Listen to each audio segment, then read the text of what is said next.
Buenas tardes. No sé si me escuchan.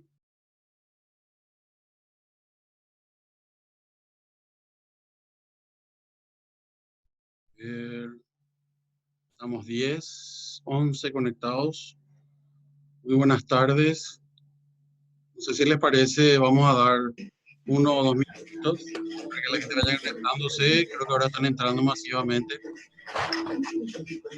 Lo que les voy a pedir, por favor, que inhabilitemos nuestros micrófonos a los efectos de no saturar con diferentes sonidos. Entonces daremos un tiempo seguramente para preguntas o consultas y en ese caso habilitamos los micrófonos. A ver, estamos 18, son 18:03. ¿Les parece si empezamos 18:05? Dame una al pelo por lo menos, así. Damos tiempo a que los compañeros, algunos por lo menos se conecten. Pero como ya estuvimos hablando con las delegadas, también estamos a la par grabando estas clases para aquellos que no se puedan conectar o que no deseen conectarse, ¿verdad? Para que luego puedan tener acceso a estos materiales. En la clase anterior, Silencio.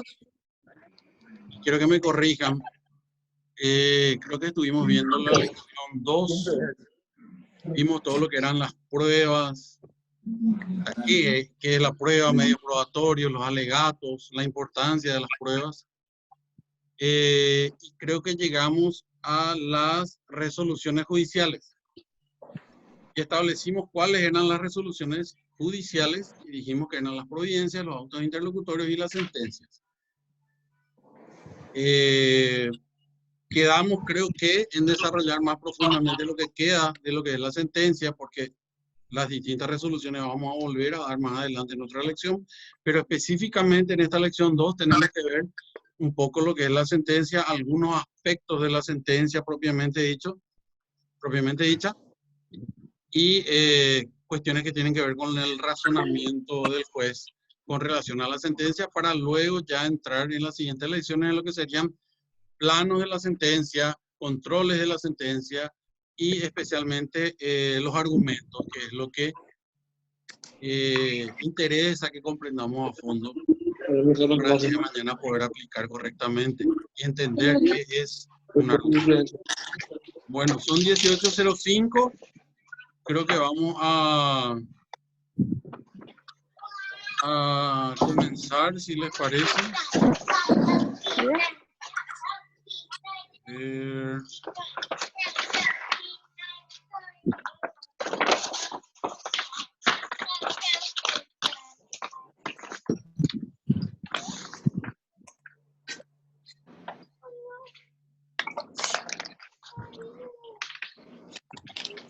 Pueden ver ahí, pongo el PowerPoint.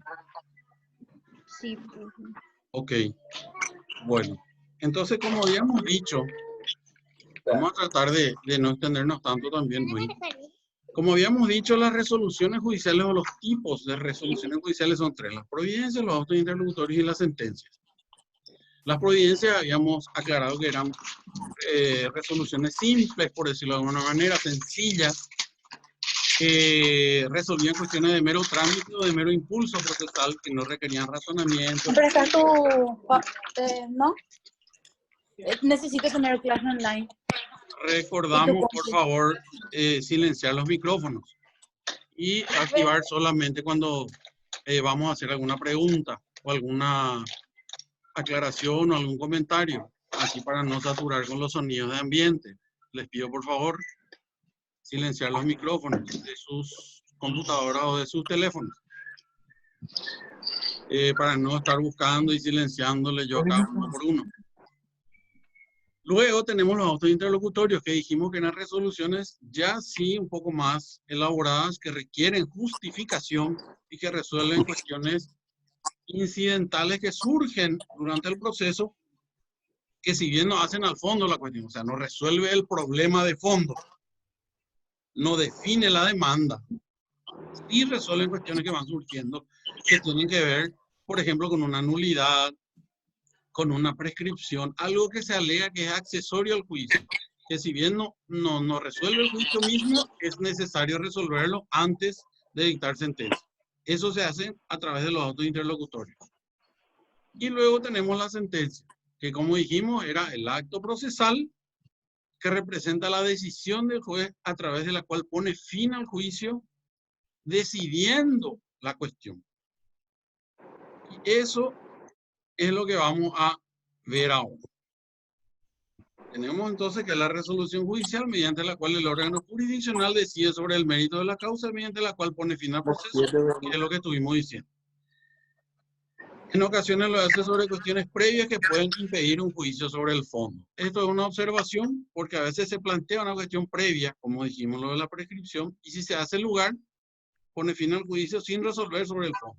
Es decir, sin expresarse o pronunciarse sobre quién tenía razón en el fondo del problema, lo que hace es pronunciarse sobre la procedencia o no de la prescripción, y si procede la prescripción, obviamente se archiva la causa. Se pone fin al juicio y se archiva. Eso es una sentencia que pone fin al juicio sin hacer méritos sobre el fondo de la cuestión. Pero lo normal es que la sentencia resuelva la cuestión de fondo, poniendo fin al litigio y condenando o absolviendo. En caso de que condene, también tiene que contener la orden de qué es lo que se tiene que hacer, el plazo y el monto en su caso.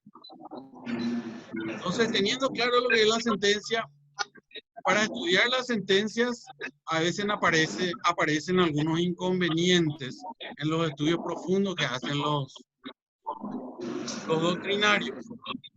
Y ahí surge lo que se llama, o lo que ellos dan en llamar el genus de la sentencia. En nuestro programa lo tenemos así, el genus de la sentencia. Y si llevamos genus al español o al castellano, encontramos que significa género. Y también podemos considerarlo como modelo de sentencia. ¿Y a qué se refiere este genus de la sentencia? Lo que hace este genus es determinar un modelo genérico de sentencia y se establece partiendo del inconveniente que puede acarrear tener o contar con sentencias o resoluciones de distintos orígenes. Como tenemos acá en el PowerPoint, en el segundo punto, sentencia de diferentes orígenes, fueros o grados. ¿Qué significa eso? Que tenemos sentencias de diferentes juzgados que tienen competencias en diferentes fueros, en lo civil, en lo laboral, en lo penal, contencioso administrativo, niñez, y también de diferentes grados. Tenemos sentencias de juzgado de paz, de juzgado de primera instancia, de juzgado de segunda instancia, de juzgado de tercera instancia.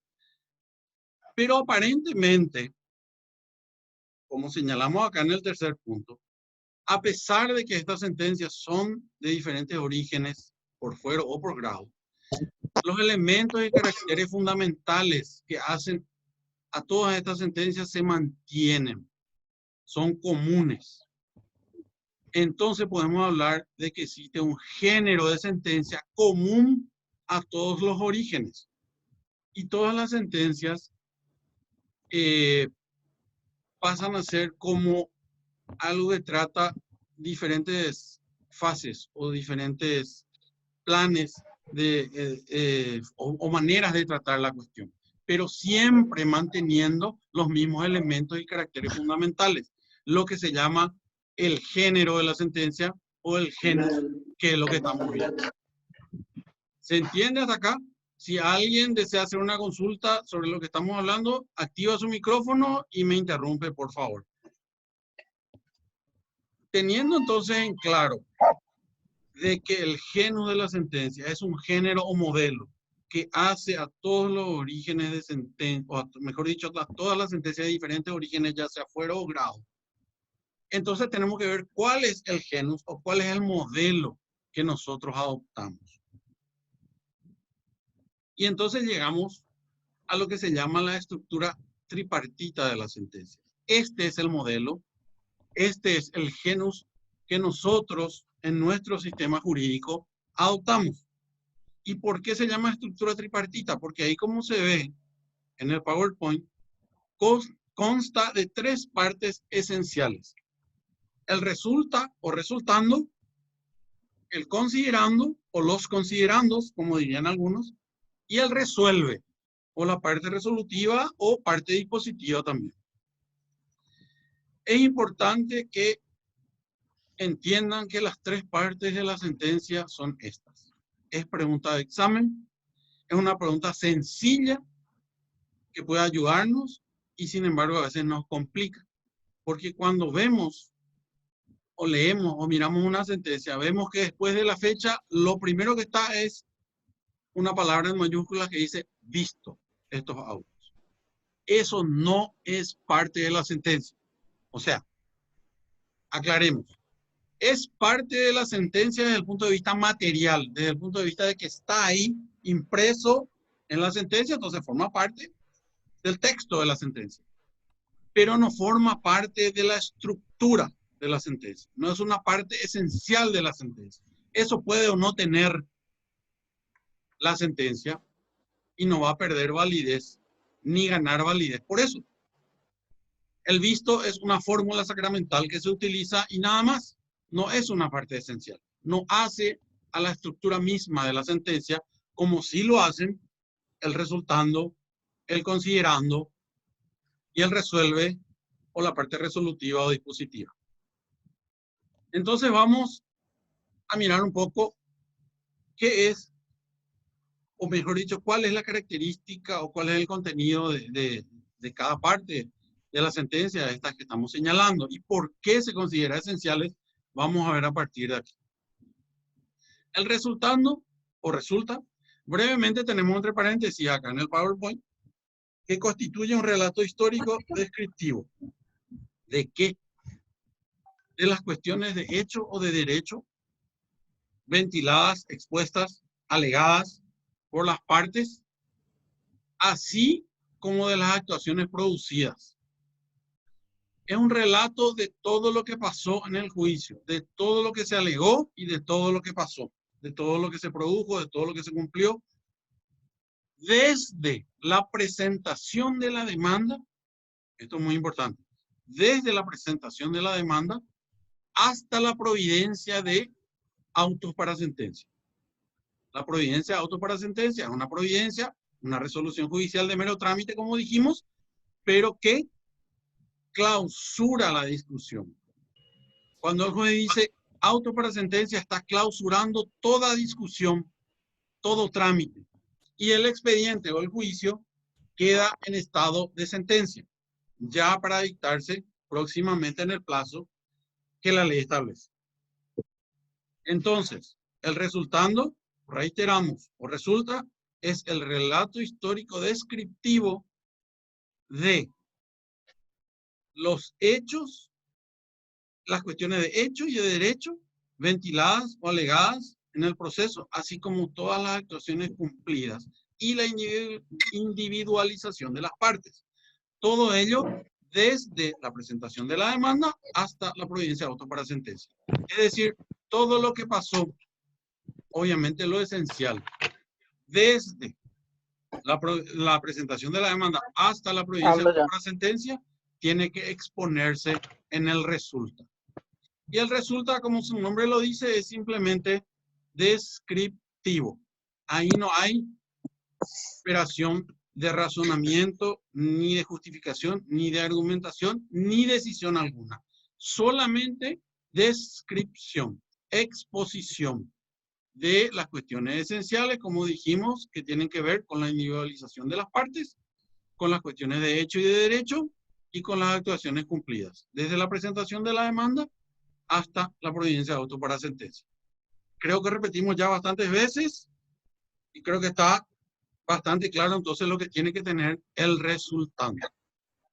A partir de esta descripción o de esta exposición de lo que ocurrió en el juicio, vamos a pasar al considerando, que es la segunda parte de la sentencia. Este considerando, obviamente, a partir de lo que ya describimos en el resultante, ya es un trabajo más profundo a la parte medular de la sentencia, porque es donde se expone en cierta manera el razonamiento del juez. El considerando contiene las conclusiones, los argumentos, las fundamentaciones. Es decir, constituye la justificación de la decisión del juez. En el considerando, el juez expone o justifica su decisión, que la va a expresar en la parte resolutiva, en positivo. Pero en el considerando, él tiene que justificar. Es decir, tiene que explicarnos cómo consideró las pruebas, cómo consideró los hechos, qué valor le dio a los medios probatorios, cuáles son los hechos que consideró probados, cuáles son las normas que aplicó, por qué las aplicó. Todo lo que hace a la justificación de la decisión del juez va en el considerando. Por eso dice que es la parte medular de la sentencia. La primera es la parte descriptiva. Y la última, vamos a ver, mi celular. La última que vamos a ver, que es el resuelve, es consecuencia del considerando. Es decir, en el considerando está la parte esencial a través de la cual nosotros vamos a entender, comprender y verificar por sobre todo si la decisión del juez se ajusta a derecho. Por último, la parte resolutiva. A partir de el resultando, donde se describieron las cuestiones fácticas, las cuestiones de derecho y las actuaciones del expediente, sobre lo cual el juez valoró, razonó, justificó y nos expuso eso en el considerando. Entonces ahora el juez expresa de manera clara, positiva, concreta su decisión del caso. Y eso lo hace en el resuelve o parte resolutiva. En el resuelve o parte resolutiva, el juez lo que hace es decide la causa. Hacer lugar a la demanda, rechazar la demanda. Y además establece u ordena, porque el juez tiene imperio, como vimos en jurisdicción, ordena lo que se debe hacer.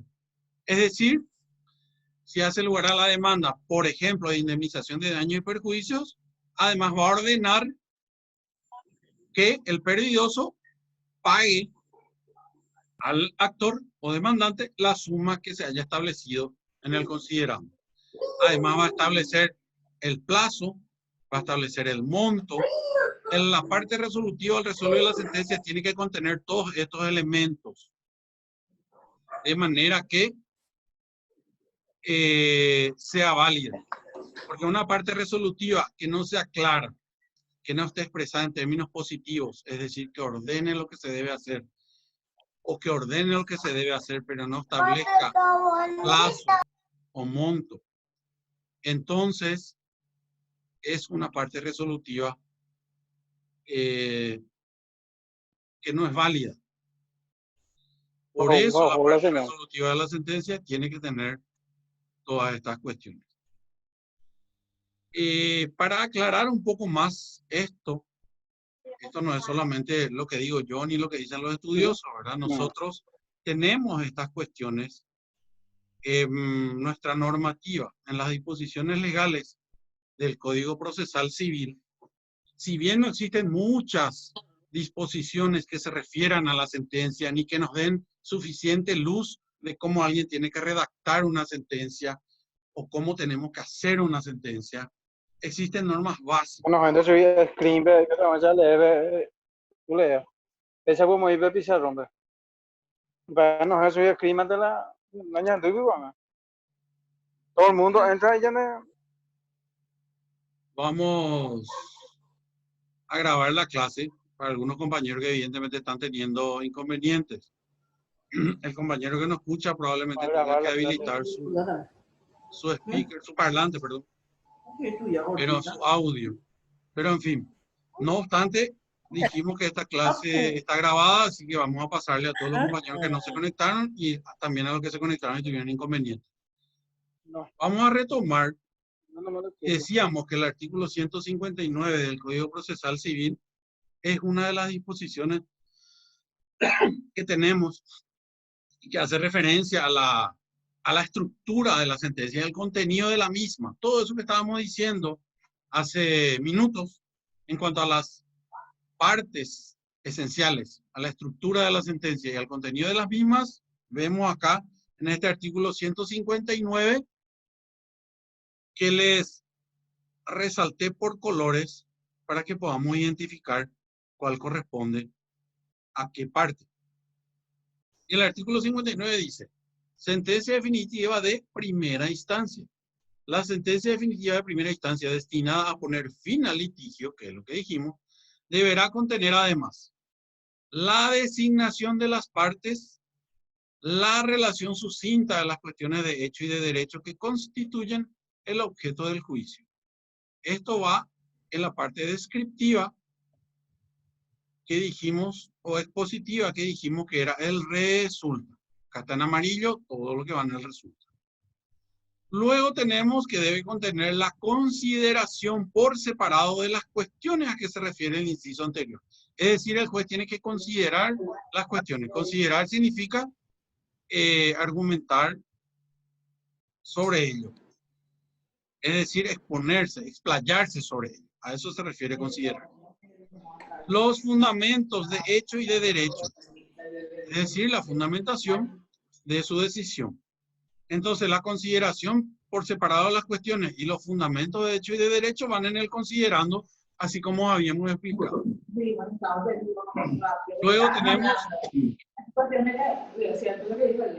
la decisión expresa, positiva y precisa, de conformidad con las pretensiones deducidas en el juicio, calificadas según correspondiere por la ley, declarando el derecho de los litigantes y en consecuencia condenando o absolviendo de la demanda o reconvención en su caso, en todo o en parte. Esta es la primera parte, es decir, la decisión del juicio. Por cierto, 4 años. Ahora, Por cierto. el último, el F, disculpen, me distraigo de repente, así que les repito. Si podemos silenciar los micrófonos, salvo que sea para hacer alguna consulta, porque el sonido ambiente o de repente si conversan con alguien o distrae un poquito. Así que les reitero, por favor, si podemos silenciar los micrófonos de las PC o de los teléfonos y habilitarlo para hacer alguna consulta o comentario. Les agradezco nuevamente. El último inciso, lo que ya habíamos señalado, el plazo que se otorgue para su cumplimiento si ella fuere susceptible de ejecución. Es decir, se ordena el pago de una suma, tiene que determinar el plazo también. Y el pronunciamiento sobre las costas. Todo esto tiene que tener la parte dispositiva, la parte resolutiva o resuelve. Es decir, aquí le señalé, para que veamos en el artículo 159, los incisos que hacen al resulta, al considerando y al resuelve. Sin perjuicio de que en el considerando el concepto, la definición que vimos, era un poco más amplio e incluía todo tipo de razonamientos, argumentación, operaciones lógicas, justificación normativa, todo eso incluye el considerando. Es decir, no porque no esté aquí no se tenga que hacer, pero esto es lo básico y lo esencial que tiene que tener cada parte. Entonces, aquí le señalé entonces el resulta del considerando y el resuelve. Tenemos claro hasta aquí esta parte, si hay una consulta desde lo que es la sentencia, el genus, la estructura. Si tenemos alguna pregunta, pueden hacer uso de estos minutos para consultar. Aquí, mientras que se deciden si tienen alguna consulta, copié el artículo 60 simplemente para enfatizar lo que dijimos del genus. Que el genus o el género o el modelo se aplica a todas las sentencias de distintos orígenes, ya sea por fuero o por grado. Y este artículo 160 deja patente esa cuestión al decir sentencia definitiva de segunda y tercera instancia. La sentencia definitiva de segunda y tercera instancia deberán contener en lo pertinente las enunciaciones y requisitos establecidos en el artículo anterior. Es decir, los mismos requisitos rigen para una sentencia de segunda o de tercera instancia, por lo que queda evidenciado acá en el artículo 160 que el genus, el género o el modelo de la sentencia que utilizamos en nuestro sistema normativo, nuestro sistema jurídico, perdón, es el de la estructura tripartita de la sentencia compuesta por el considerando, por el resulta, el considerando y el resuelve. ¿Alguna consulta hasta aquí? Y si no, vamos a pasar a lo que es la ultimísima parte de esta lección 2. Profe, Sí. ¿puedes Escucho. apagar el micrófono de todos? Ahí te sale la opción. Sí, Porque eso uno dije no al van a principio. apagar Eso dije y al no se puede. principio, ¿verdad? Pues si lo que pasa es que si la apago, si en algún momento quieren intervenir, no van a poder interrumpirme. Entonces, por eso les estaba pidiendo que cada uno apague su micrófono y entonces, sin problema, active para hacer alguna consulta, alguna observación o interrumpir durante la explicación, ¿verdad? Si yo les Profe, callo a hay una todos, opción no. Sí, de levantar la mano. sí, Tienen pero, esa opción de que levanten la mano. sí, pero para eso tengo que atender quién levanta la mano. Profe, profe, Sí, sí. profe, yo creo que por ser la primera clase nomás, de repente algunos no entienden mucho todavía el sistema, creo que para la Claro, próxima ya todos van a tener el micrófono apagado. así mismo, así mismo. De hecho, como les dije a las delegadas, esta es una cuestión experimental. A ver, hoy primero, si la gente se prendía, ¿verdad? Entonces, estamos 53 participantes, que es más o menos el promedio de la gente que solemos estar en clase más luego, ¿verdad? Así que yo creo que estamos bien, la duración vamos bien. Así que para la próxima clase ya vamos a ajustar y seguramente la gente que no supo cómo pagar el micrófono, lo que sea, se va a ir adaptando. Porque como le dije, la intención no es callarle a todos y que no hablen, ¿verdad? O sea, la intención es no que los sonidos no saturen y que no interrumpan el entendimiento de todos, ¿verdad? Pero la intención es que cada uno apague su micrófono y que pueda habilitarlo para interrumpir, hacer consultas o comentarios individualmente. Eso no crea inconveniente. El tema es cuando todos los sonidos al mismo tiempo se oyen, es donde crea inconvenientes, ¿verdad?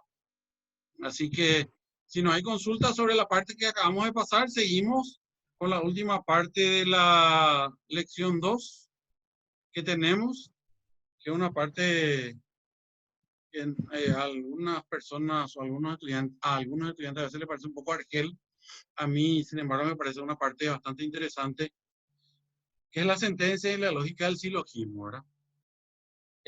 Como todos ustedes saben, y habrán dado lógica jurídica inclusive, el silogismo es un razonamiento, una forma de razonamiento que se basa o que parte de premisas para llegar a una conclusión.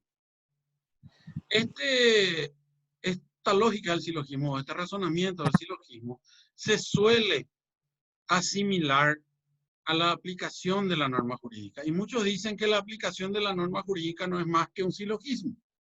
Con esta estructura que tenemos acá. La premisa mayor es la norma, la premisa menor los hechos y la conclusión es la parte dispositiva.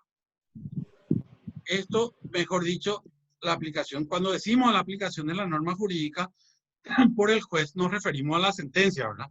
Porque el juez así aplica la norma jurídica, a través de la sentencia. Entonces, algunos dicen que la sentencia no es más que un gran silogismo, en donde la premisa mayor es la norma, la premisa menor son los hechos que se van a describir y la conclusión la parte dispositiva. Sin embargo, como vimos, no siempre es tan sencillo, porque los hechos no vienen puros. Los hechos no vienen a veces patentes, claros. Los hechos generalmente vienen, primero, contradictorios. Cada parte tiene su versión. Segundo, no surgen claros. Y es lógico que así sea porque ni el juez estuvo ahí, ni los abogados, ni las demás personas, solamente los protagonistas. Entonces los hechos van a resultar tan claros como la producción de pruebas lo permitan. Entonces a veces no es tan sencillo y la premisa menor no solamente es el hecho claro, el hecho puro, sino para llegar a ese hecho es necesario aplicar otros ejercicios mentales o de razonamiento u otros procedimientos lógicos, otros procedimientos de razonamiento jurídico. Por eso que es difícil, o mejor dicho, no es conveniente afirmar que la sentencia es solamente o nada más que un gran silogismo. Sí, básicamente, someramente y abuelo de pájaro se podría decir que sí. Entonces,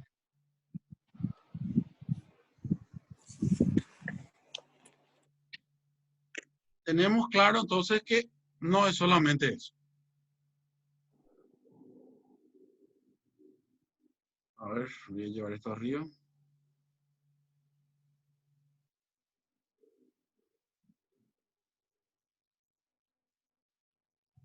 Ustedes ven bien ahí el PowerPoint. La sentencia entonces estaría conformada, también se dice que estaría conformada no por un silogismo, sino por varios silogismos parciales, tanto como cuestiones hayan sido planteadas.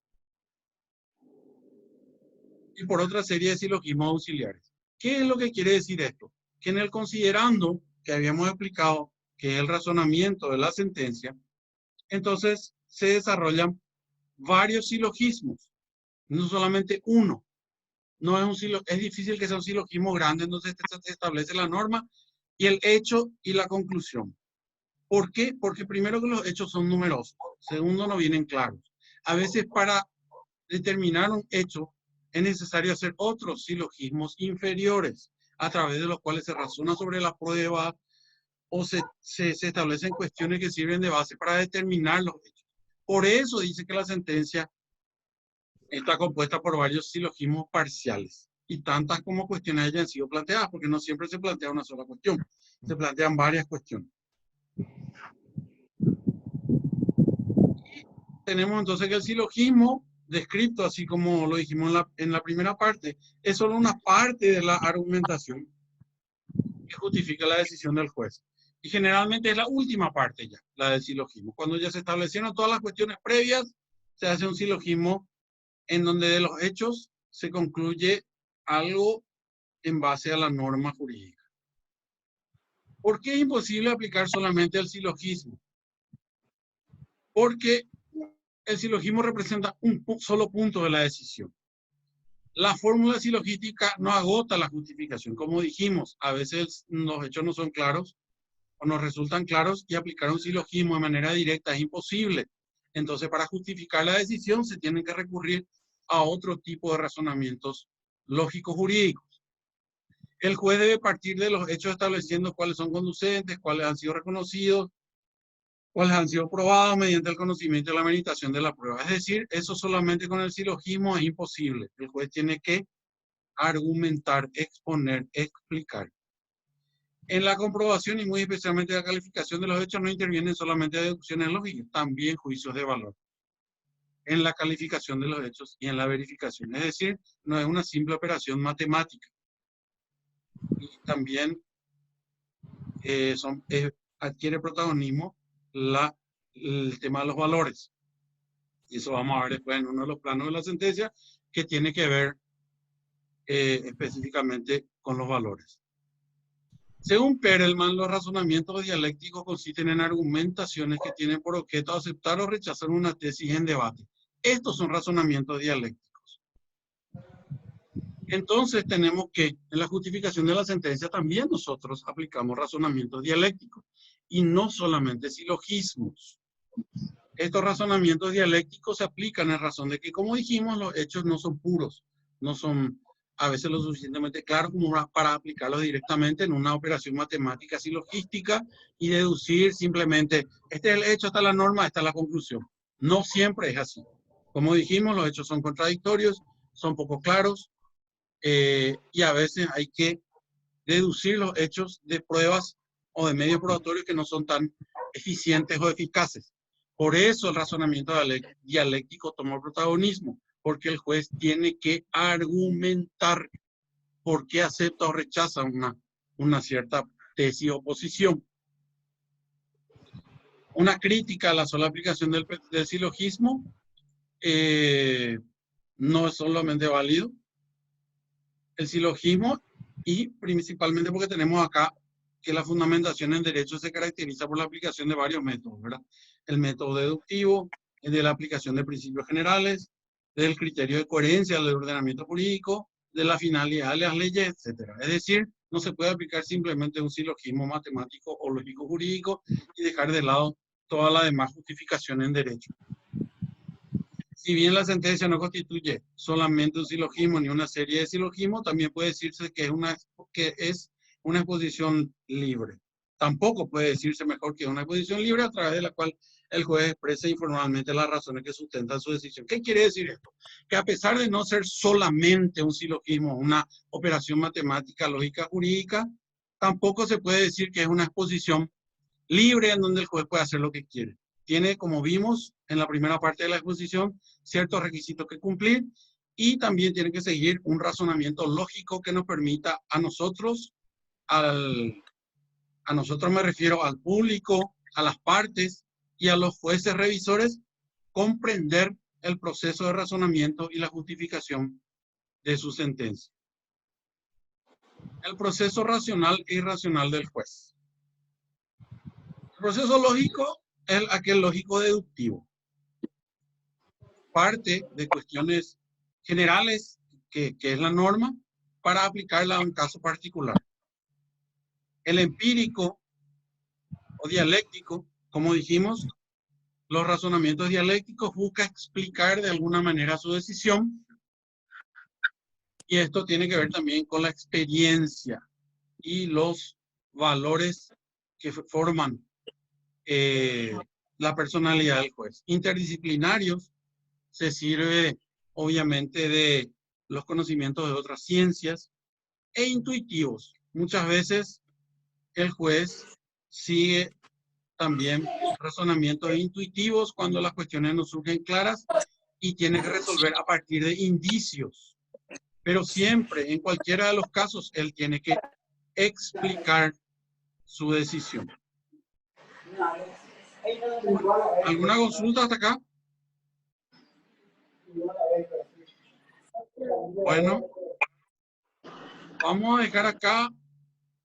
Esta reunión está por terminar y vamos a seguir con la lección 3 en 5 minutos. Le voy a pasar la ID de la siguiente reunión a los delegados para que le pasen ahora mismo por WhatsApp y nos vemos ahí en 5 minutos. Ok. Sí, cuando le encuentre.